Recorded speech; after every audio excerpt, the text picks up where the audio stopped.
तो हेलो दोस्तों, कैसे हैं आप लोग। तो जैसे कि आपको पता है कि हम लोग एनालिसिस डिजाइन ऑफ एल्गोरिथम यानी एडा वाला सब्जेक्ट डिस्कस कर रहे हैं। और अभी तक हम लोगों ने टोटल 3 यूनिट को बहुत अच्छी तरीके से कवर अप कर लिया है, यानी वन शॉट वीडियो के माध्यम से हम चीजों को प्रोवाइड कर रहे हैं, जिससे कि आप चीजों को बहुत कम समय में बेहतर तरीके से कंप्लीट कर पाएं और आपके माइंड में बिल्कुल भी प्रेशर ना बने और बेहतर तरीके से आप चीजों को तैयार कर पाएं। ठीक है, तो प्लेलिस्ट का लिंक आपको मिल रहा होगा, आप वहां से चेकआउट कर सकते हैं अगर आपने नहीं किया है। तो अगर आप कर रहे हैं तो बहुत अच्छी बात है। और नोट्स को भी बनाते चलिएगा, क्योंकि नोट्स का बनाना भी बेहद जरूरी है आपके लिए, है कि नहीं। तो आज हम लोग यूनिट नंबर 4 डिस्कस करने वाले हैं। यूनिट नंबर 4 के अंदर टोटल इतने टॉपिक्स आपके सामने यहाँ पे इंटरफेस पे नजर आ रहे हैं, और बारी बारी से एक एक टॉपिक को हम डिस्कस करेंगे आज के वीडियो सीरीज के अंदर। तो वीडियो को लाइक करके एक प्यारा सा कमेंट करिएगा, ताकि मुझे भी मोटिवेशन मिल सके और बेहतर से बेहतरीन कंटेंट मैं आप लोग के लिए प्रोवाइड कर सकूं। चलिए स्टार्ट करते हैं। बैक ट्रैकिंग क्या होता है भाई। तो कह रहा है कि back trekking is the most general technique to solve many problems that deals with searching for a set of solution which ask for an optimal solution satisfying some constant। यानी बैक ट्रैकिंग एक काफी ज्यादा कह सकते हैं कि general technique है, यानी मोस्ट जनरल टेक्निक है, जिसके द्वारा हम बहुत सारे प्रॉब्लम्स को सॉल्व करते हैं, जो कि कहीं ना कहीं ऑप्टिमल सॉल्यूशन को प्रोवाइड करता है, जिससे कि एक सेटिस्फेक्शन मिल पाता है according to the constant. Okay, अब यहाँ पे कह रहा है कि the name back track was first coined DS Lehmer in 1950s। यानी ये जो बैक ट्रैक का वर्ड है, सबसे पहले किसके द्वारा लिया गया था। जो डीएस लैमर नाम के एक साइंटिस्ट थे, जिनके द्वारा 1950 में इस वर्ड को लिया गया था। ठीक है, अब कह रहा है कि back tracking is used to solve problem in which a sequence of objects is chosen from a specified set so that the sequence satisfy some criteria। यानी बैक ट्रैकिंग का यूज जो प्रॉब्लम्स होते हैं उनको सॉल्व करने के लिए किया जाता है, जिसके अंदर सीक्वेंस ऑफ ऑब्जेक्ट्स होते हैं, जो कि एक स्पेसिफाइड कहीं ना कहीं कुछ क्राइटेरियाज को कैरी करते हैं। ठीक है, सेटिस्फाई करते हैं। अब यहाँ पे कह रहा है कि example that can be solved by back tracking are, यानी एग्जाम्पल जिनके द्वारा हम बैक ट्रैकिंग को सॉल्व कर सकते हैं। पहला आपका है सॉर्ट करना, किसको, एरे ऑफ इंटीजर को, ए ऑफ 1 रेस टू एन। उसके बाद 8 क्यून प्रॉब्लम्स इसके अंदर आते हैं। दूसरा आपका 4 क्यून प्रॉब्लम आता है, and sum of subset problems आते हैं। ठीक है, चलिए अब यहाँ पे एक एल्गोरिथम दिया हुआ है, आप इस एल्गोरिथम को लिख लीजिएगा, क्योंकि अगर एग्जामिनेशन में इंट्रोडक्शन पूछता है बैक ट्रैकिंग का, तो आपको इसके बारे में जो एल्गोरिथम है वो लिखना है, क्योंकि आपको पता है कि ये सब्जेक्ट नाम ही इसका एनालिसिस डिजाइन ऑफ एल्गोरिथम है। ठीक है, ठीक है ना, तो ये चीजें बहुत जरूरी है, तो ये सारे स्टेप्स आप लिख लीजिएगा।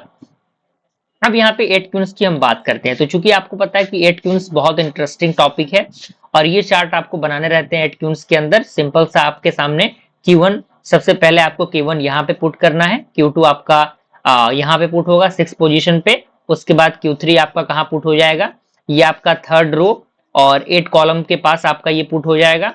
उसके बाद Q4 आपका फोर्थ रो और सेकेंड कॉलम में पुट होगा। Q5 आपका 5 रो और 7 कॉलम में पुट होगा। और Q6 आपका 6 रो और फर्स्ट कॉलम में पुट होगा। Q7 आपका थर्ड कॉलम और 7 रो में पुट होगा। और Q8 आपका 8 रो और फिफ्थ कॉलम में पुट होगा। थोड़ा सा आपको इसको प्रैक्टिस करना पड़ेगा, क्योंकि बिना प्रैक्टिस के चीजों को आप नहीं लिख सकते। और 8 क्यून्स प्रॉब्लम अगर एग्जामिनेशन में आता है तो कहीं ना कहीं 14 से 17 मार्क्स, सॉरी 7 मार्क्स को कैरी करता है, तो बहुत कहीं ना कहीं चैलेंजिंग फैक्टर बन जाता है। तो थोड़ा सा प्रैक्टिस कर लेना है इसको, ताकि आपको कोई दिक्कत परेशानी ना हो और आप बेहतर तरीके से चीजों को कंप्लीट कर पाए। ठीक है, ओके।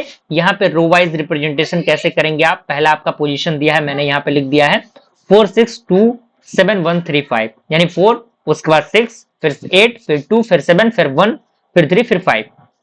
जैसे यहाँ पे देखिए आपके सामने यहाँ दिख रहा होगा 4 दिख रहा है, दिख रहा है कि नहीं, बिल्कुल उसी तरीके से 4 है, फिर 6 है, 6 के पास है, फिर 8 के पास है, यहाँ देखिए 8 के पास है, फिर आपका किसके पास है, फिर आपका 7 के पास है, 8 के पास 2 के पास है, 2 के बाद आपका 7 के पास है, फिर आपका यहाँ पे 1 के पास है, 1 रो के पास है, फिर आपका किस रो में है, थर्ड रो में है, यहाँ पे चीजें 5 में रो में है। तो इस तरीके से चीजें हैं आपके पास। ठीक है, तो आपको इसको प्रैक्टिस कर लेना है। अब यहाँ पे 8 क्यून्स जो प्रॉब्लम है उसको 4 क्यून प्रॉब्लम्स की मदद से सॉल्व किया जाता है। इसका एल्गोरिथम दिया गया है। सबसे पहले हम चीजों को स्टार्ट करेंगे। यहाँ पे अगर 2 क्यून्स प्लेस हो रहे हैं सेम प्लेस पे, तो हम इसको कंपेयर करेंगे, and they are on the same diagonal, और सेम डायगोनल में वो होनी चाहिए। और आपके सामने ये वैल्यूज दी गई हैं जो कि आपको कंपैरिजन करने में मदद करेंगे। ठीक है। और यहाँ पे स्टॉप कर देंगे, हम टर्मिनेट कर देंगे चीजों को, ठीक है। उसके बाद ठीक है, तो अगला टॉपिक हमारा है हैमिल्टोनियन साइकिल। क्या होता है ये? तो कह रहा है कि Hamiltonian cycle is a cycle that visits exact each vertex exactly once. यानी हैमिल्टोनियन साइकिल एक ऐसा साइकिल है जिसमें हर एक वर्टेक्स कम से कम एक बार तो विजिट होगा ही, यानी एक बार ही विजिट होगा, ध्यान रहे, एक से ज्यादा बार विजिट नहीं होगा, एक ही बार होगा, कहने का मतलब ये है। अगला पॉइंट कह रहा है कि Hamiltonian path is an undirected graph is path that visits each vertex exactly once. यानी हैमिल्टोनियन पाथ भी आपका क्या है? एक अनडायरेक्टेड ग्राफ है, वो पाथ है जो विजिट करता है हर एक वर्टेक्स को एग्जैक्टली वन, यानी एक बार, ठीक है। और वही चीज यहाँ पे दिया गया है कि मान लीजिए कि कोई ग्राफ जी है, is a cycle that visit every vertex g exactly once and result to be a starting vertex। यानी जो रिजल्ट है वो स्टार्टिंग वर्टेक्स से हम फाइंड आउट करेंगे। अब यहाँ पे कुछ और भी पॉइंट दिए गए हैं जिनको आपको लिखना है। यहाँ पे कह रहा है कि if the graph contains Hamiltonian cycle it is called Hamiltonian graph, otherwise it is non Hamiltonian graph. यानी वही चीज है कि यदि आपका ग्राफ जो है अगर कंटेन करता है हैमिल्टोनियन साइकिल को तो ये आपका हैमिल्टोनियन ग्राफ कहलाएगा, अगर नहीं करता है तो वो नॉन हैमिल्टोनियन कहलाएगा, ठीक है।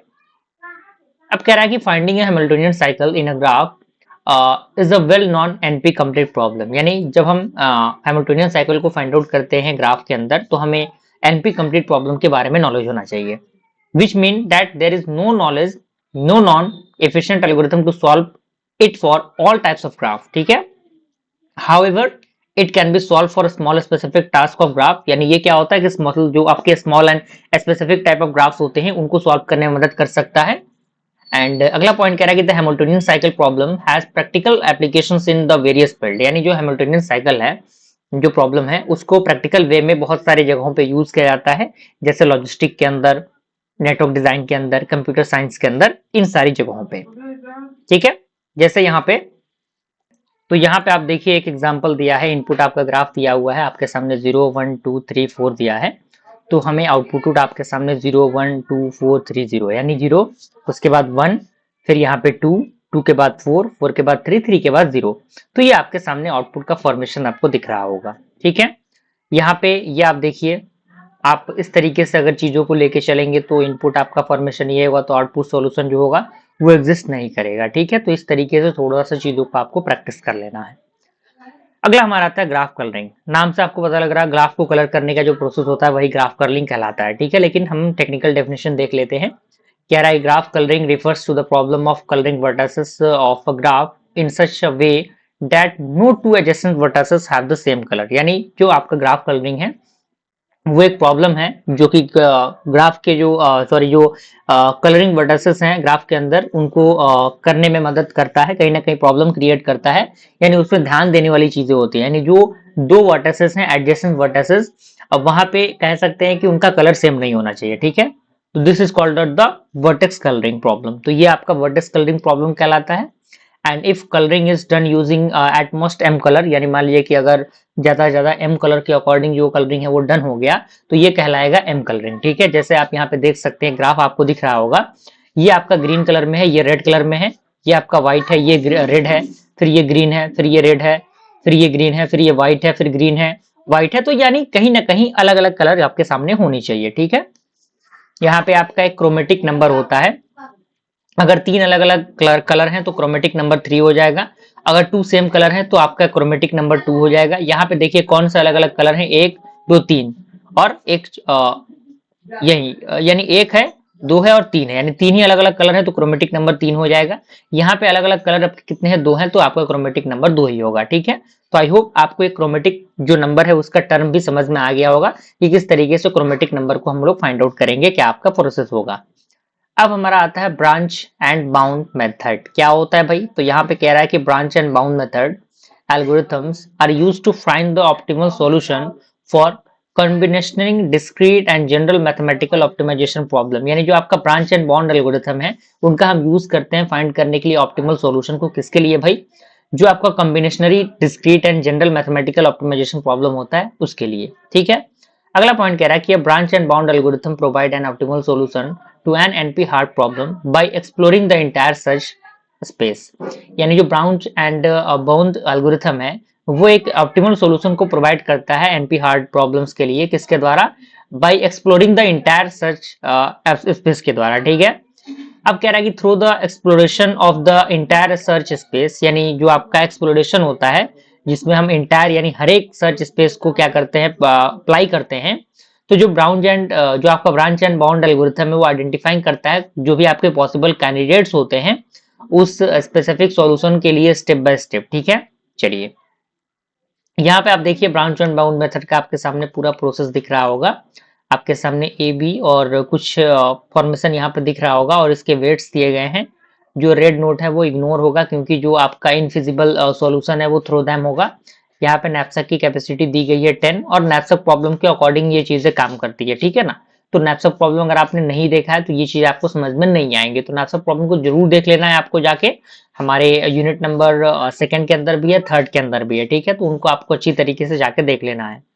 अब हमारा आता है टीएसपी जो कि आपका ट्रैवलिंग सेल्समैन प्रॉब्लम इसे कहते हैं, बहुत इंटरेस्टिंग प्रॉब्लम है, डायरेक्टली एग्जामिनेशन में क्वेश्चन इससे पूछे जाते हैं ट्रैवलिंग सेल्समैन प्रॉब्लम का।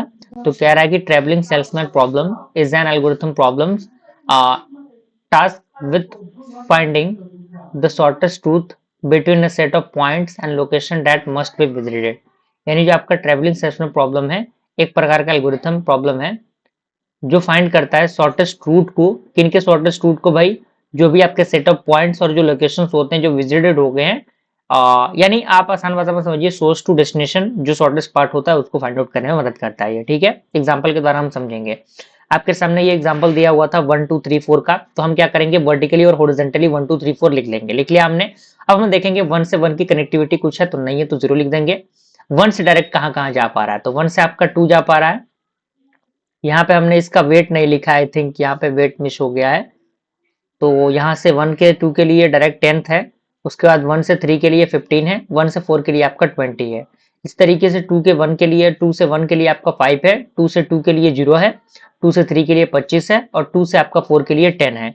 इस तरीके से 2 से 3 से 1 के लिए 15 था, 3 से 2 के लिए 30 है और 3 से 3 के लिए 0 है और 3 से 4 के लिए आपका 5 है।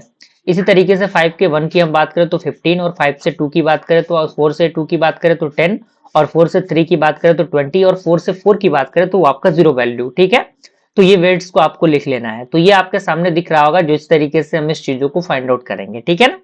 चलिए अब हमारा था पैरेलल एल्गोरिथम। क्या होता है भाई पैरेलल एल्गोरिथम, तो कह रहा है कि parallel algorithm is an algorithm that can execute several instructions simultaneously on different processing device and then combine all individual outputs to produce the final result। यानी जो आपका पैरेलल एल्गोरिथम है एक प्रकार का एल्गोरिथम है जिनको हम क्या कर सकते हैं, एग्जीक्यूट करता है ये सेवरल इंस्ट्रक्शन को साइमल्टेनियसली एग्जीक्यूट करता है on the different processing device and ये कंबाइन करता है सारे इंडिविजुअल आउटपुट्स को जिसके द्वारा हमें फाइनल रिजल्ट प्रोड्यूस होकर मिलते हैं, ठीक है। अगला पॉइंट कह रहा है कि parallelism is the process of processing several set of instructions simultaneously. यानी जो आपका पैरेललिज्म है एक प्रकार का प्रोसेस होता है सेवरल जो सेट ऑफ इंस्ट्रक्शंस होते हैं साइमल्टेनियसली उनको प्रोसेस करने का, ठीक है। एंड ये रिड्यूस करता है टोटल कंप्यूटेशनल टाइम को, यानी पैरेलल एल्गोरिथम जो होता है वो टोटल जो कंप्यूटेशनल टाइम है उसको कम करने का काम करता है, ठीक है। अगला पॉइंट कह रहा है कि the problem is divided into sub problems and are executed in parallel to get individual output. यानी जो प्रॉब्लम है उनको हम छोटे छोटे सब प्रॉब्लम्स में डिवाइड करेंगे, उसके बाद एग्जीक्यूट करेंगे उनको पैरेलली और उसके बाद हमें इंडिविजुअल आउटपुट मिलेगा, ठीक है। अगला हमारा है parallel machines are computers with more than one processor. यानी पैरेलल मशीन जो है वो कंप्यूटर होंगे जिसमें एक से ज्यादा यानी मोर देन वन प्रोसेसर यानी एक से ज्यादा प्रोसेसर होगा। अब यहाँ पे कह रहा है कि even the fastest single processor machine में not be able to come up with solution within the tolerable time limit. यानी कहीं ना कहीं आपको पता है कि जो भी सिंगल प्रोसेसर है एक टाइम लिमिट के अकॉर्डिंग काम करता है, एक टाइम के अकॉर्डिंग चीजें वहां पे परफॉर्म हो पाती हैं, ठीक है। तो जो आइडिया है पैरेलल कंप्यूटिंग का वो काफी सिंपल है and parallel machine offer the potential of decreasing the solution time enormously, okay. तो इस तरीके से हमने क्या किया, इस यूनिट को भी कंप्लीट किया। आई होप सारी चीजें आपको समझ में आ गई होंगी, कोई दिक्कत परेशानी आपको नहीं होनी चाहिए, अच्छी तरीके से इनको देख कर प्रैक्टिस करना है, ओके। तो मिलते हैं फ्रेंड्स ऐसे ही किसी इंटरेस्टिंग वीडियो के साथ, तब तक के लिए थैंक यू।